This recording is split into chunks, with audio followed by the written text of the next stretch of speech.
Namaste, I am Arun Shrestha, the founder and managing director of Prakriti Resort and Organic Farm. Prakriti Resort and Organic Farm is located in the buffer zone of Shivapuri Nagarjuna National Park in a place called Haibung in Melamchi municipality in Sindhupalchok district. Prakriti Resort and Organic Farm emits the natural beauty, biodiversity and fauna, and it is also closely connected to the local Gurung communities. Before the project was started, I was engaged in running the project called Nepal Environment Tourism Initiative Foundation. It was 5 years term project funded by Finland government. After the project completion, we wanted to make model what we had envisioned during the project time, make a model for sustainable tourism. We want to establish this place as a sustainable tourist destination where the environment is not hampered, where the local communities are not exploited, and where the cultural should be integrated in the project. With these three philosophies, we started this project in 2013. Prakriti is not only a business, it is a relationship, it is a responsibility, and it is the future that we want to build towards the land, towards the people, and towards the next generation. नमस्ते, म समृद्धि सुनुवार। म चाहिँ यो प्रकृति resort and organic फार्ममा चाहिँ as an HR काम गर्छु।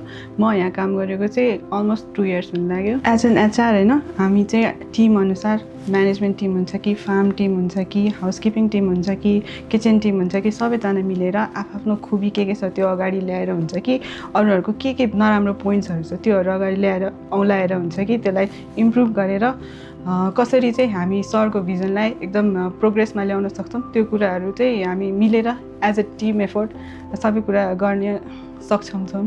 नमस्ते, मेरो नाम चाहिँ मनसा गुरुङ हो। म चाहिँ यहाँ चाहिँ एज अ रिसेप्सनिस्ट 1 वर्षदेखिबाट म यहाँ काम गर्दै आइरहेको छु।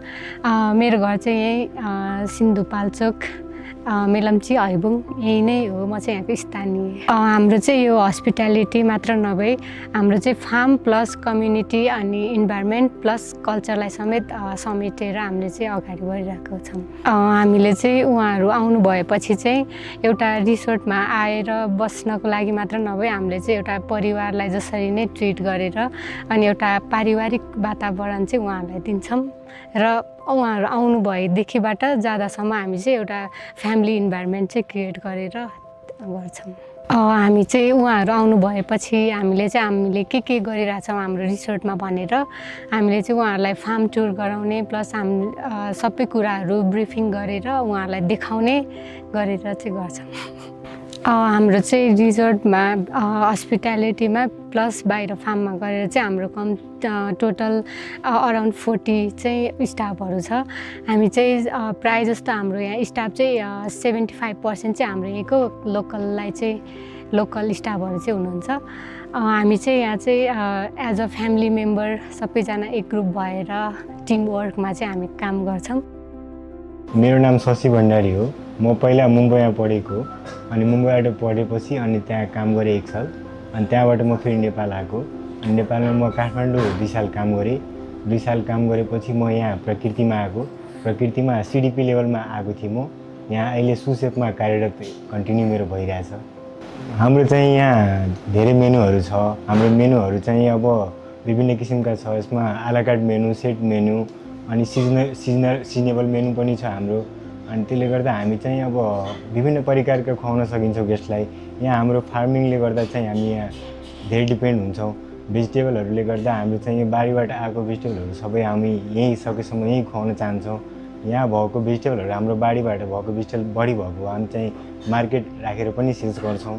हाम्रो यहाँ फार्म टु टेबल एउटा मेनु छ। त्यो हामी चाहिँ हाम्रो एउटा समिति छ। समितिले गर्दा हामी चाहिँ फार्म भिजिट गर्छौँ। अनि फार्म भिजिट गर्दाखेरि हामी यहाँ भएको तरकारीहरू जुन पनि बढी हुन्छ त्यो हामी चाहिँ पहिला चाहिँ गेस्टलाई खुवाउने चाहिँ ट्राई गर्छौँ। सकेसम्म यहीँको खानुहुन्छ गेस्टहरूले, पौष्टिक खानाहरू हुन्छ हाम्रो। त्यसले गर्दा चाहिँ फार्म टु टेबलको मेनु चाहिँ हामी त्यो बढी फोकस गर्छौँ। हाम्रो यहाँ सकेसम्म अचारहरू हामी जति पनि बनाउँछौँ सबै यहीँ बनाउँछौँ। होममेड अचारहरू हुन्छ, मुलाको अचार हुन्छ, लप्सीको अचारहरू हुन्छ, टमाटरको अचारहरू हुन्छ, गुन्द्रुक हाम्रो यहीँ बारीको सागको गुन्द्रुक हामी फर्मेन्टेड गरेर बनाउँछौँ। हाम्रो यहाँ हर्बल गार्डन पनि छ। जडीबुटीहरू चाहिँ हामी अब यो सकेसम्म यहाँ हामी चाहिँ खानामा युज गर्छौँ। हामीले जुन चाहिने हुन्छ त्यो बेसिसमा हामी टिपेर अनि फ्रेस हामी चाहिँ सर्भ गर्छौँ रेस्टुरेन्टलाई। हामी लोकल मिटहरू चाहिँ हामी गाउँबाट चाहिँ हामी ल्याउँछौँ। त्यो हाम्रो चाहिँ चिकन भयो, मटन भयो, त्यो हामी सबै यो गाउँबाट ल्याउनुको कारण चाहिँ हाम्रो चाहिँ कार्बन इमिसन कम गर्नलाई चाहिँ हामी यसमा धेरै फोकस गरेका हौँ। त्यसले गर्दा चाहिँ हामी यो सकेसम्म यो गाउँको पनि फ्रेस हुन्छ अनि हामी विकली बेसिसमा चाहिँ यो पर्चेस गर्छौँ। धेरै दिनको पनि हामी फ्रोजन गरेर राख्दैनौँ। अझ हामी ग्यासहरू कम युज गर्नलाई हामी इन्डक्सनहरू युज गर्छौँ। सोलर इनर्जीबाट पनि हामी पकाउने चाहिँ पुरै हाम्रो प्रयास चाहिँ जारी हुन्छ। हाम्रो अब वेस्ट म्यानेजमेन्टमा हाम्रो चाहिँ बायोडिग्रेडेबल जुन हुन्छ, जुन हामी चाहिँ फार्ममा पठाउँछौँ त्यो चाहिँ हाम्रो मलमा चाहिँ परिणत हुन्छ। अनि हामीले चाहिँ अब गाईबस्तुलाई खुवाउने चाहिँ भेजिटेबलहरूको चाहिँ अफर जुन हुन्छ त्यो हामी चाहिँ गाईबस्तुलाई हामी दिन्छौँ। एक्सेल्सहरू चाहिँ हामी चाहिँ अब यो रुख बिरुवाहरूमा युज गर्छौँ।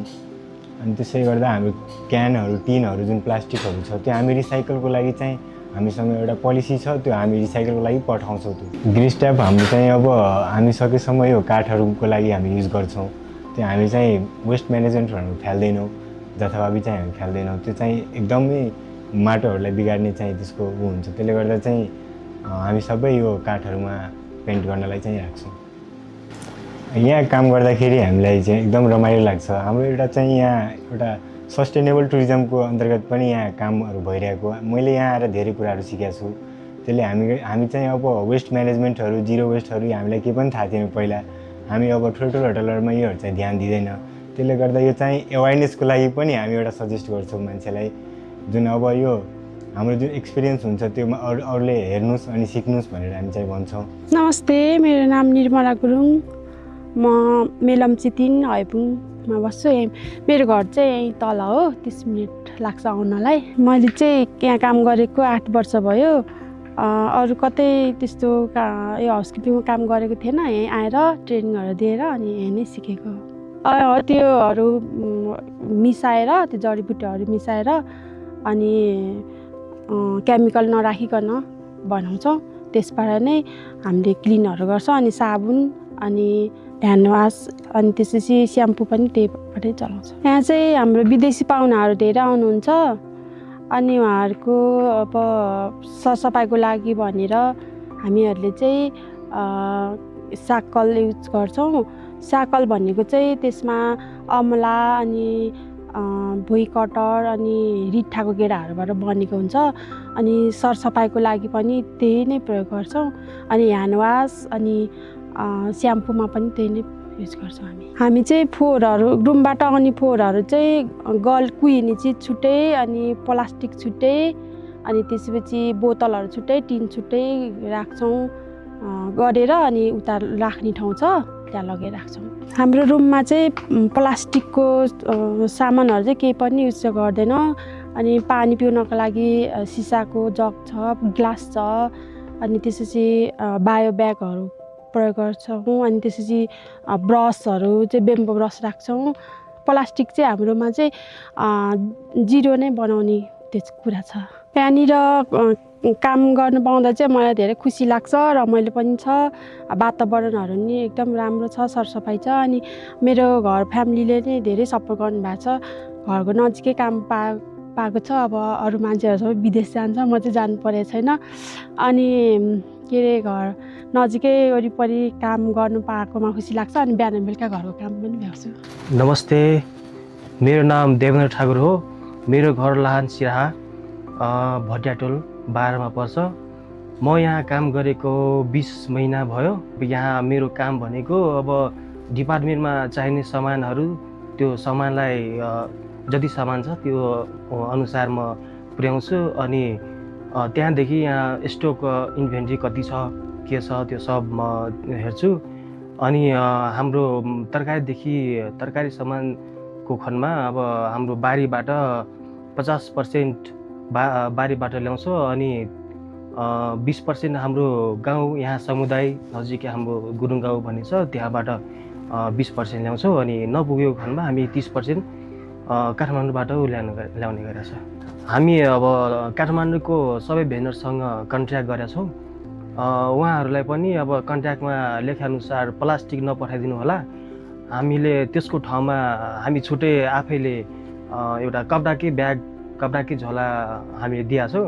अनि उहाँहरूले पनि अब सामानहरू त्यही ब्यागमा प्लास्टिकमा नपठाइकन त्यही ब्यागमा हालेर पठाउनुहुन्छ। त्यसले गर्दा हाम्रो यहाँ प्लास्टिकको पनि निर्यात अलि कमै हुन्छ। त्यसले गर्दा हामीलाई अलि सजिलो भएको छ प्लास्टिक न्यूनीकरण गर्नलाई, एकदम सजिलो भएको छ। यहाँ त मौसम पनि एकदम सफा, मौसमदेखि सबै यता हावा पानी वातावरण यताउति सबै मलाई यस्तो लाग्यो कि अब आफ्नै घरमा छु जस्तो लाग्यो। मलाई यहाँ बस्न पनि एकदम रमाइलो, अनि काम गर्ने वातावरण पनि यहाँ एकदमै सब राम्रो भएर जस म यहाँ एकदम रमाइलो लागिरहेको छ मलाई यहाँ काम गर्न। हामीले अब यहाँ त सबै कुरा अब पाउनु पनि पाउँदैन। अब कुनै सामान हामी बाहिर काठमाडौँ भ्यालीबाट मगाउनुपर्छ। त्यो मगाउनु परेको खण्डमा हामी अब अलिअलि प्लास्टिक त आउँछ नै। हामी अब जिरो प्लास्टिक अन्तर्गत अब त्यो अन्तर्गत काम गरिरहेको छौँ। त्यही पनि अलिअलि प्लास्टिक आउन हुनाले हामीलाई एकदमै च्यालेन्जिङ भइरहेछ।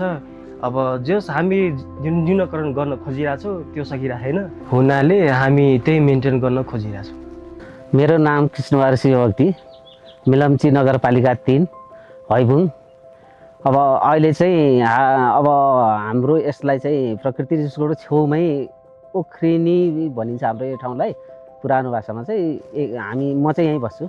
यहाँनिर कुनै पनि हरेक बोट बिरुवाहरूमा विषादी यहाँनिर अब राख्दैन सबै कुराहरू अब विषादी मुक्त छ। र त्यो कारणले गर्दाखेरि अब खेतीपातीहरूमा मैले काम गरेको 9 वर्ष भयो। त्योभन्दा अगाडि चाहिँ म त्यहाँबाट पछि आएपछि यहाँ प्रकृति रिसोर्टमा चाहिँ अब आएर चाहिँ काम गर्न थालेको के अरे 9 वर्ष भयो। वेस्ट म्यानेजमेन्ट चाहिँ हाम्रो हरेक कुराहरू आफ्नो आफ्नो सेक्टर छ। अब किचनबाट आएको फोहोरदेखि लिएर अब हाम्रो रुमबाट आएको फोहोरदेखि लिएर हाउसकिपिङ अनि काम गर्दा वरपर फिल्डबाट आएको फोहोरहरू सबै कुराहरू चाहिँ हाम्रो एउटा सङ्कलन गर्ने एउटा स्टोर, सबैको आफ्नो आफ्नो सेक्टरको स्टोर छ। स्टोरमा ल्याएर अब जल्न सक्ने एकपट्टि, अब मल हुने एकपट्टि, अब टिना एकपट्टि, बोतल एकपट्टि सबै छुट्टिन्छ। हाम्रो यहाँ आउनुभन्दा हाम्रो त्यो फोहोर सङ्कलन हुने ठाउँ आउनुभन्दा पहिला नै छुटिसकेर आएको हुन्छ।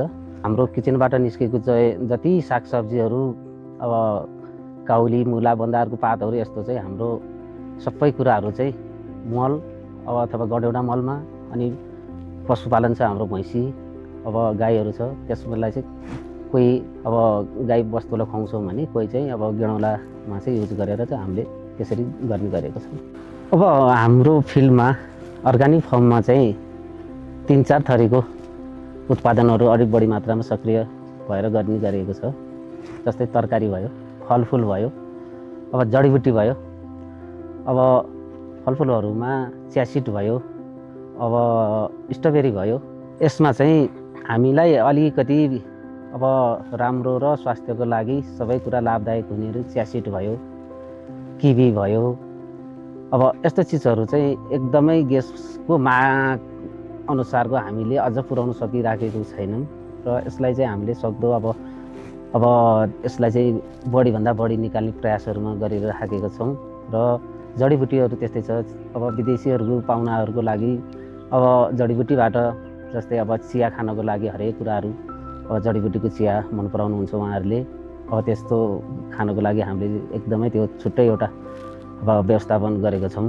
र अब सब्जीहरूमा चाहिँ हामीले यहाँ हुने समयअनुसारको अनुकूल वातावरणमा हामीले काउली, बन्दा, मुलादेखि लिएर यो 1900-2100 हाराहारी भित्रमा फल्ने सागसब्जीहरू सबै प्रकारको चाहिँ हामीले देख्न सकिन्छ र लगाएको छौँ। हाम्रो अर्ग्यानिक खेतीमा अब कुनै बेला मौसम समयअनुसारको चाहिँ हामी कहाँ किराहरू पनि लागेको हुन्छ। र त्यो किराहरूको लागि समस्याको समाधान गर्नको लागि हामीले नै घरेलु उपचारबाट चाहिँ विधि पद्धतिबाट चाहिँ हामीले उपचार गरिन्छ। जस्तै अब त्यसलाई चाहिँ हामीले क्यातुके, सिउँडी, तितेपाती, बकाइनो, निम, बोझो यस्तो चिजहरू चाहिँ हामीले काटेर मसिनो धुलो पारेर 35 दिनसम्म राखिन्छ र त्यसलाई 35 दिनभित्रमा चाहिँ 1 लिटर बराबर 3 लिटर 4 लिटर पानी मिसाएर अवस्था हेरेर चाहिँ हामीले त्यसलाई चाहिँ अब हामीलाई जहाँ क्षति पुऱ्याएको असर दिइरहेछ त्यसलाई चाहिँ किराहरूलाई चाहिँ हामीले चाहिँ स्प्रेद्वारा चाहिँ नियन्त्रण गर्दछौँ। जस्तै हाम्रो अब वातावरणको हिसाबले हेर्नु पर्दाखेरि हाम्रो सरसफाइदेखि लिएर हरेक कुरा हेर्नु पर्दाखेरि हाम्रो किचनबाट बगेर आएको पानी फोहोर पानीहरू त्यो ग्रे वाटर त्यो पानी चाहिँ हाम्रो ग्रिज टाइपमा गएर जम्मा हुन्छ। ग्रिज टाइपमा 3टा 4वटा हाम्रो स्टेप गरी पार्टेसन गरेर बनाएको छ र त्यसमा गएर फर्स्ट लटमा गएर अब चिल्लो अब हरेक चिजहरूको तरल पदार्थहरूको त्यो चिल्लोदेखि लिएर हरेक कुराहरू चाहिँ तैरिने हुन्छ। त्यसलाई चाहिँ निकालेर हामीले अर्ग्यानिक मल बनाउँछौँ र त्यसबाट फिल्टर हुँदै हुँदै गएर हाम्रो अर्को सोकपिटमा 2टा सोकपिट छ। एउटा सोकपिटमा गएर सिधै झर्छ र दोस्रो सोकपिटबाट चाहिँ अनि पुरा बिरुवा लगाएर त्यसमा गर्नुपर्ने हाम्रो नीति नियमअनुसारको गिटीदेखि लिएर हरेक कुराहरू राखेर चाहिँ हामीले चाहिँ पुरै व्यवस्थित गरेको छौँ र त्यसमा हामीले फुल पनि लगाएको छौँ र त्यहाँबाट निस्केको पानीले चाहिँ वातावरणलाई चाहिँ स्वच्छ र सफा राख्ने काम गरिरहेको छौँ। जस्तै ब्ल्याक वाटरहरूको हिसाबमा भन्नुपर्दा हाम्रो सबै ठाउँमा चाहिँ अब टोयलेटबाट आएको सबैको चाहिँ हाम्रो सबै कोही सेफ्टी ट्याङ्कीबाट जाने छुट्टै छ, हात धोएको पानी गएर जमिनमा ट्याक्क अब जमिनमै अब सोसेर जाने व्यवस्थित गरेको छ र हाम्रो कुनै पनि त्यस्तो असर गर्ने चाहिँ ब्ल्याक वाटर ग्रे वाटरबाट छैन। सबै वातावरणको हिसाबमा राम्रो तरिकाले चलाइरहेको अवस्था छ। अब हाम्रो एउटै परिवार जस्तो भएर हामी काम गर्ने सिलसिलामा हाम्रो 20-22 जना हाम्रै गाउँको दाजुभाइ दिदीबहिनीहरू हुनुहुन्छ। उहाँहरूलाई चाहिँ एउटा रिसोर्टको नाताले एउटा म सेयर होल्डरको नाताले मैले म्यानेजमेन्ट गर्छु र उहाँहरू हामी एउटै टिम एउटै परिवार जस्तो भएर चाहिँ एकदम खुसीका साथ एकदमै अब नयाँ नयाँ कुराहरू सिक्नेको चाहना साथ उहाँहरू चाहिँ अब हाम्रो खेती फर्महरूमा र हाम्रो हरेक सेक्टरमा लागिरहनु भएको छ र उहाँहरू एकदमै खुसी हुनुहुन्छ। अब अहिले हामीसँग भएको दिदीबहिनीहरूदेखि लिएर हामीले जति श्रम गरिराखेको छौँ हामी सबैजना एकदमै खुसी छौँ र हामीले योभन्दा अगाडि गरिराखेको काम सिट्स हरेक कुराहरू अब सिक्ने प्रक्रियादेखि लिएर मल राख्नेदेखि लिएर हरेक कुराहरू चाहिँ हामीले चाहिँ अब यो लक्ष्य चाहिँ भोलि भविष्यमा चाहिँ हाम्रो गाविसबाट वरपरको छिमेकी गाविसहरूसम्म पुर्याउने योजना चाहिँ हाम्रो ठुलो कटिबद्ध र ठुलो योजना चाहिँ हाम्रो सबैजनाको योजना बनाइराखेका छौँ। अब मैले भन्नुपर्दाखेरि वातावरणदेखि लिएर हरेक चिजहरूलाई चाहिँ हामीले हो भाउ अरूको जस्तो नगरिकन हामीले एकदमै प्रकृति प्रेमीको आधारमा र जस्तै अब डिजाइनहरू पनि त्यो गाजागुजु नभएको सबैलाई मन पराउने र यसमा भएको हरेक कुराहरूलाई चाहिँ अब एक अर्कासँग नजोडेको अब असर नपर्ने तरिकाले र उत्तौलो नभइकन एकदम सिम्पल वातावरणीय अवस्थामा चाहिँ हामीले मेन्टेनेन्सहरू गरिराखेका छौँ।